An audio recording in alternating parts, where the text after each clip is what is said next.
So ayan mga master, yung setup natin papakita ko sa inyo. Ayan, patakir yung hin natin, nasito ka ayan. So kung isa yung patakir natin, ayan o. Yan master, yan yung isang ano natin, patakir natin setup, tsaka yung hin, at saka yung nakahuli master, yan o.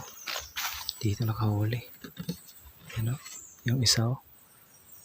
Yan, parang dinaanan yung isa, hindi nahuli. Dito master yung kabit natin isa, yan. Sa ating hindi set up talaga sa hin, papasok talaga siya dito, gaganon, kasi dito yung hin eh.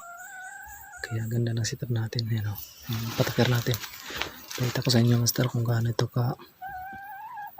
katibay, kasi malaki yung pamo, ginagay natin yan, dito lang mapuputol. Yan, nakahuli dalawa, yan, 2 silo nakahuli, yan o. Yan yung patakir natin. So yun nga nga, nagtatanong nga kung anong size yung ano natin, yan is 60 yung size natin, ito 60 yan, itong silo, at itong ano 100 sukat nito. Yan, so, yan yung isa natin oh. Ayos, yan ang setup.